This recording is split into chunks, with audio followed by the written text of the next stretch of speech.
We're ready to rock and roll. All right, well, welcome to the High Button Talk Show, ladies and gentlemen. We're here with, as usual, Matt Coleman and our fearless leader, Justin Melanger. Yeah, usually we start out with the High Button recap, but it's been little holidays. I mean, not much going on there, Belly. Yeah, I just wore my High Button long sleeve and sat on the couch and watched, I can't even say it, World Juniors, but, the company's in good hands. Well rested, ready for 2021. Hoping for a good year. Yeah. Just hoping for a good year. Just it's not off the Stay greatest positive, start, yeah. Christ. Yeah. I hope the vaccine works. I hope America can figure it out. I hope that the basement stays warm and No leaks. We don't want any leaks or floods. No leaks, no floods. What else do you say? Yeah, let's just hope for a good 2021. Positive mindset, positive year. Fuck. Yeah, I mean, hopefully the World Junior game there on, what was it, Tuesday night? Is that what we're saying? Is that what we're starting with, World Juniors? Yeah, we're going right to World Juniors. Okay. I mean, let's hope that's the worst it gets for 2021. That was hard to Not watch. a chance. That was yeah, really hard to watch. unfortunately. Well, I mean, it already got worse for the U.S. the next day. Yeah. But anyways, so World Juniors, obviously, I think we should just, I mean, silver medal at the World Juniors, nothing to be ashamed of. Yeah, yeah. Especially for our local guys like, Barron, Spence, and his one goal per game guy at the World Juniors. Short Spence. Yes, that's right. I mean, Newhook had a great tournament. So did Mercer. Yeah. So Yeah. I mean, silver medal at the World Juniors is still nothing to be ashamed of. I know it's not what anybody really expected or wanted or anticipated. But That's tough for Spence because with the game he did play, he played lights out. He played unbelievable. There's really not much more that he could have done in order to be back in that lineup. When he had his opportunity, he took advantage of it. So Yeah. you just have to hope that scouts from around the NHL. Who's he drafted by? LA? Yeah, he's an LA guy. So you just have to hope that LA saw that and, he'll be on the team sooner than later because he played great. And, watching the World Juniors, it's just tough because that team's just stacked. Yeah. It's like, what are you going to do? But just to be on that roster, accomplishment in itself. He scored a goal. He did Yeah. his thing. And I mean, I was thinking about it because I was more pissed off about the game where they dressed him and didn't play him. I seen your tweet. That drove me Yeah. nuts. What do you mean? Oh, they sat him the whole game? Yeah, so Newhook was out with an injury against the Czechs. Yeah. And they dressed Spence for the second time all tournament, and then he didn't get a shift. So that's what drove me nuts. If you're going to sit a guy for the whole game, put him in the press box, that's fine. But if you're going to put him on the bench and have him not play a shift, dude, you're dressing 8D. Why are you, I know the coach probably told him. 3-goal lead.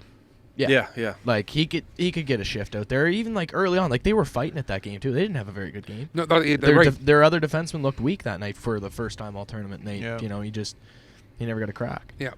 But, I mean, anyway, so I guess I don't even know where to go with this. We could talk about what. It was kind of a weird tournament because, Canada was so stacked that pretty much every game they played outside of the one, I think it was the Slovaks that was close, and then the game against the Czechs, but for the most part, they dominated. So they were up early in the majority of games. They didn't, they held the lead for most of the tournament. So I actually had a little more fun watching some of the lower ranked teams play, and then I had a lot of fun watching the States play. Yeah. I have to say it. And then it's just really unfortunate how it played out. We were the favorites coming in by quite a long shot, and then we get to the final, and easily the worst performance of They were Canada outplayed. was in the final. Yeah. And you got to give it to the States too. They took it shut to it us. down. I think, like you said, it was fun to watch. I thought Germany was great to watch. Yeah. Other than that Yeah. 16-2 onslaught, that was horrible. They were a But- cool story. Well, yeah, I mean, they had 14 guys. They didn't have their number one goalie. The number one goalie comes in, shuts the door, almost beats the Russians. I thought that was A top winger. Yeah. Yes, I mean, Stutzel was just as good as advertised. He's the best. He was the best player in that tournament for me. There's I thought so everybody as talks well. about Ziegler. He was the best player in the tournament for me. Had a lot. By If a Germany wins another game, he probably gets tournament MVP. I think. He's going to be on Ottawa next week, right? He's on the He team. is Yeah, he Yeah, already camp. flew to Ottawa. Yeah. Yeah. So he's on his way. But I mean, I think my take on it, and I thought about this quite a bit because I was sitting there and I went in fully on Tuesday night. A bunch of boys got together and we were watching the game. I didn't expect to. I didn't even think anything of it. I thought we were gonna go in, we're gonna win the game, we're gonna leave, everybody's gonna Against be happy. U.S.? Yeah. Yeah. I just went in and said, this is it. We're gonna drink beers, we're gonna have fun, we're gonna leave, and it's all gonna be over with. It's gonna be no sweat at all. Yeah. And then all of a sudden, you just look at it. But Canada never strung together 2 solid games in a row. Well, they never. That's a good point. They yeah. never strung any chemistry in that forward group. So that's all. where I have a problem with Turigny. I don't like playing the blame game on kids. These kids are my age. Byfield's younger than me. Yep. So that's where I don't want to play the blame game and say this 17-year-old, 18-year-old kid sucks and we should cyberbully him on Twitter. Tourigny, on the other hand, he can handle it. He's a little older, but he never allowed Canada to get any chemistry going at all. He mixed the lines every single game. There was no chemistry, like you said. You had Zary bouncing up between the second line and the 13th forward. Peyton Krebs, I thought he was awesome all tournament. So did I. He was playing on the fourth line every second night. That didn't make sense either to me. I didn't really understand, so I didn't think he really allowed. And you think about this, World Juniors, when we win the gold, there's always that top line. Volano last year with Lafreniere and Aiden. Yeah. There's always that top line that you get. You know what? That's our number one line, and they're gonna win this game for us. We didn't have that this year. And the Americans did. Yeah, I feel like Aiden, I feel like those top lines are made through adversity.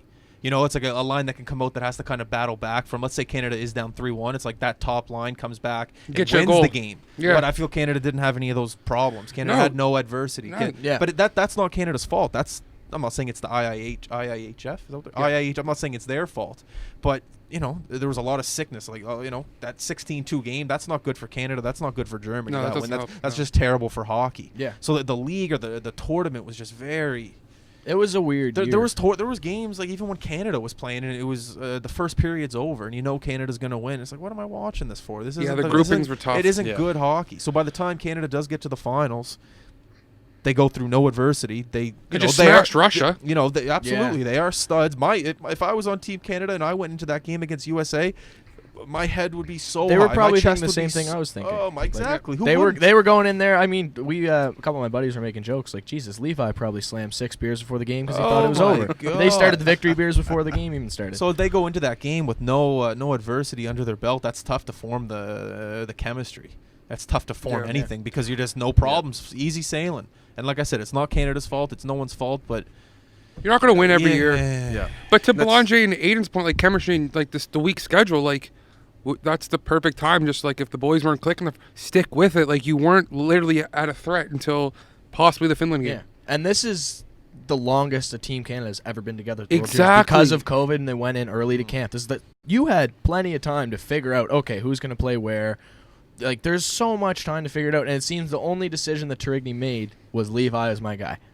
Oh, and the D stuck together. To Levi, the D core never changed the whole tournament. Yeah, that's like true. They were essentially the same. But the forward, that was just mix and match the whole time, and like I just didn't understand that at all. Yeah, And did you see the grouping for next year? It's essentially the same groups. Yeah. In the same rink, too. They're playing in Edmonton. And Red Deer, but the Canada games will be I think it swaps the Slovaks for the Czechs, and that's the only change. They're like the exact same. Now, let's just say this. If that building is filled with 20,000 Canadians, that probably gets Canada going a lot quicker than what it did the other gets night. The guys sitting it gets the guys at us home getting going. How much can you tell a difference? Just in the World Juniors really stood out to me with there's no fans. It stood out to me big time. That was unbelievable. Just even on TV, like I thought it was more of an. They made more of an impact in the World Juniors than it did any of the NHL 100%. playoffs. I thought for sure, because I've been to the World Juniors and the crowd is just it's rocking. There's nothing like that. Packed house full of Canadians, and even last year they played in the Czech Republic, I think it was. Ostrava. Ostrava, yeah, and they were just packing the building with all Canadian fans. And, it was home ice. That's the thing with the World Juniors that Canada has an advantage of. No matter where they're playing, they have home ice advantage. Yep. It's insane. A couple tour companies take over. I looked at it one year. One tour company takes over like 1,500 people. Another one takes over like 2,000 people. No way. Yeah, so that's on my bucket list. After this next tournament's in Russia. I'm not going to Russia. The hell with that. But then it's in Sweden, Gothenburg, Sweden. That would be a fun one. Yeah, so I'm thinking sports to Sweden. Oh, well, we're thinking about Edmonton. That'd be awesome. Don't get me wrong, bro. I don't mind going to Russia. I don't mind some vodka, but Sweden would be nice. Yeah, we get locked up in Russia, Belanger. We might be there for the rest of our lives. That's the only thing that scares me. That's the only thing that scares me. As long as they got Wi-Fi and mics, we'll figure it out. They don't have Wi-Fi in Russia.